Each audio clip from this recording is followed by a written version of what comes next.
Hey, so it's raining a lot in Southern California, and we have to protect some things here because all the time we don't have to do anything to protect ourselves from the weather.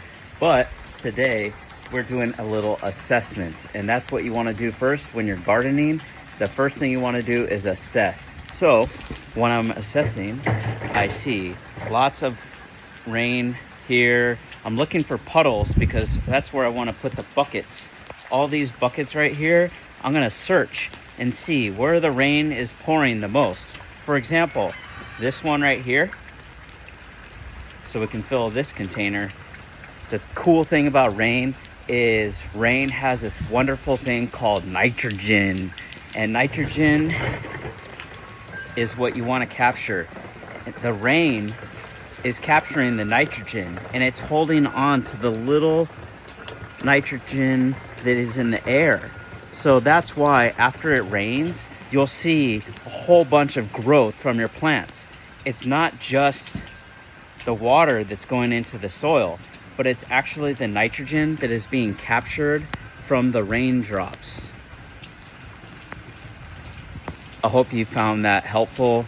If you did, please leave a comment to show your support.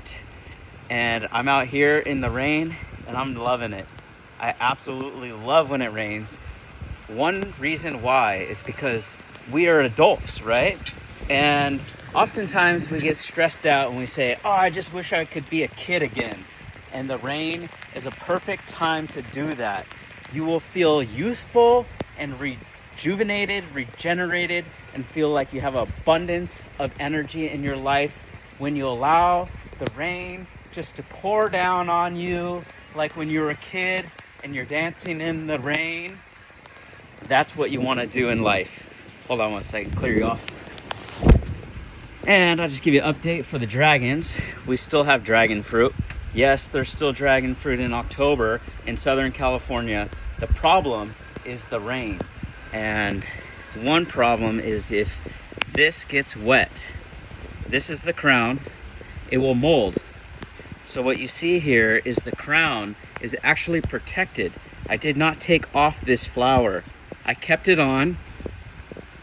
And the reason I kept it on is because if we allow this to get wet in the rain, then it will spoil.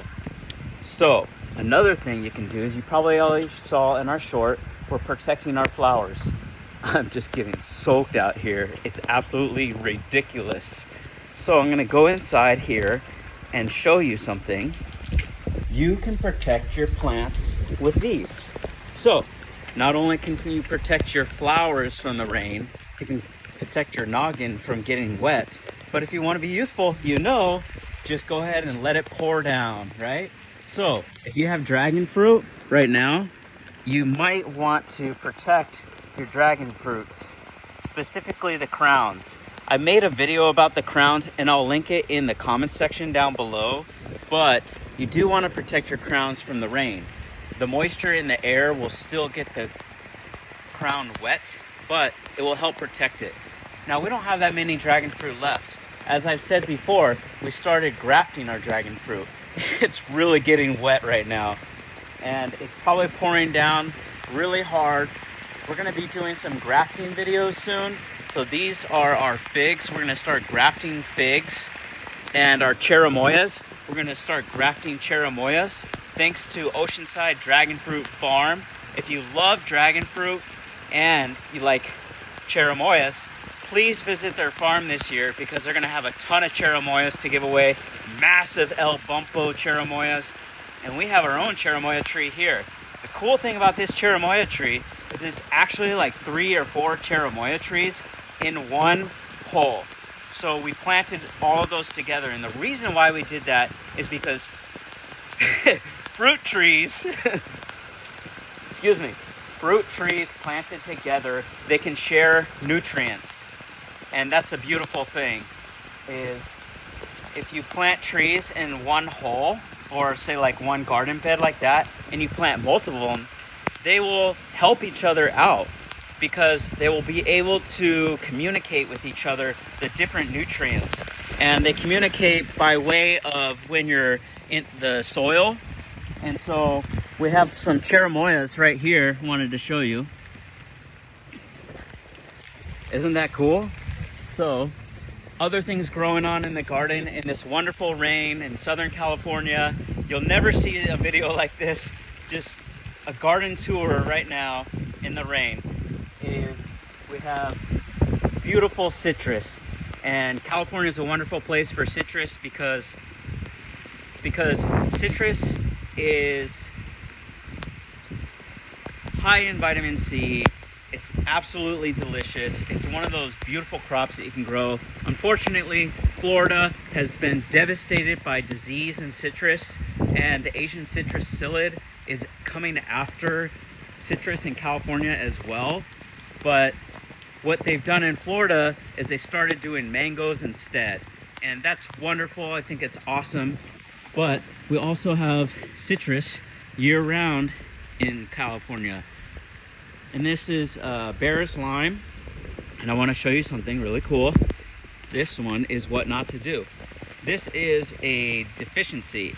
So if you know what this is, when this happens to your citrus fruit, how to prevent it, please comment down in the description below. We have this wonderful citrus tree right here, and if you like margaritas, you can make margaritas out of them. If you like to make different types of juices and sorbets, we actually use these to make our sorbet. And we take the zest. I think the zest is one of the best things you can do with citrus. It smells so refreshing. So we have beautiful citrus here, and one thing I really like about California and the culinary experience in California is that we can use ingredients like citrus. For example, Taco Maria, when they were open in Costa Mesa, California, they were a Michelin star restaurant. And the chef, I think it was Carlos, correct me if I'm wrong, used a lot of citrus.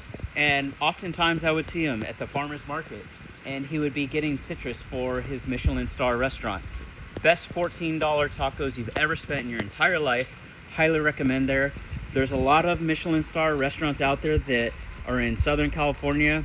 They offer exclusive, crazy menus, but nothing ever beats Taco Maria. So thank you so much for using California fresh ingredients to highlight your Michelin star restaurant, Taco Maria. And then we also have other kind of cool things I'll show you. Because we have the fall garden, we have a lot of dried flowers now, and these are actually a nice digestive for your stomach.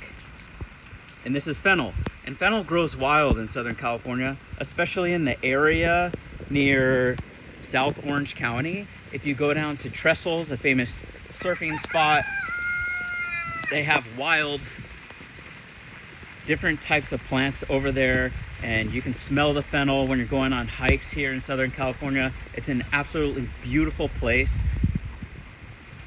And then we have other things. So this year I'm really looking for that checklist, right? That checklist of what are we going to do for 2026. And one of my projects is grafting different types of fruit trees. So this is a sapote.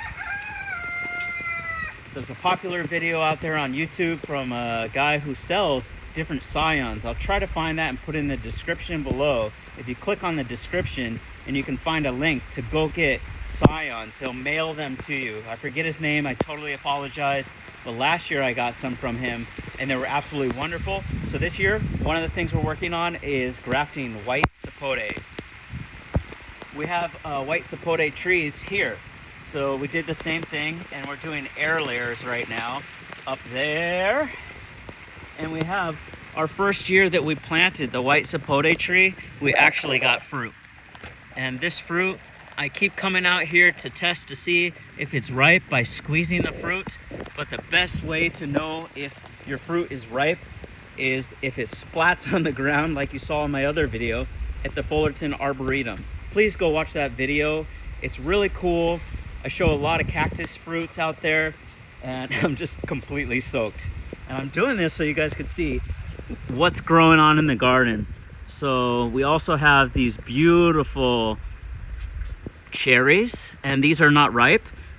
I'm about to release a video today, so stay tuned, of a rare exotic nursery that we visited, and they have all these different types of tropical plants. So I hope you get to see that video and comment on the video. Please go visit that nursery. It's going to be dropping very soon, so hopefully you can check that out. I'm trying to find if I can see a ripe, oh, here we go. Here's a beautiful ripe Suriname cherry right here. And then I'll just go ahead and pick that. I love Suriname cherries. They're absolutely beautiful fruits. Doesn't that look so wonderful? Okay, so we're gonna go ahead and try and taste this. Mmm. Nice and sour. Mmm. Very tropical vibes. Have you ever had one of these? It's absolutely good. Pardon me. And I'll show you what the seed looks like. So that's what the seed looks like. We also have really cool things like pineapples. And these are actually only store-bought pineapples. But I was talking to Richard Lee from Grafting Dragon Fruit the other day, and he said he's getting some crazy different pineapples from this guy. I think all this tropical fruit growing and stuff is really fun to do. So I think I'll end the video here. I can show you the dragon fruit plants briefly. So thank you for watching. Thank you for bearing the noise from the chickens.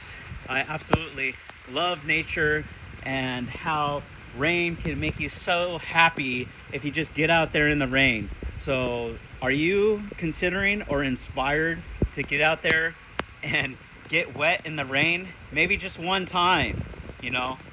You only live once. So try to make the best of life and what life has to offer. All the different seasons and everything. It's just beautiful to be alive. So obviously I'm very inspired right now to see the rain in Southern California because we don't get this opportunity very much. I'm gonna go to yoga and work on releasing that video. So I hope to see you guys soon. Till next time, take care.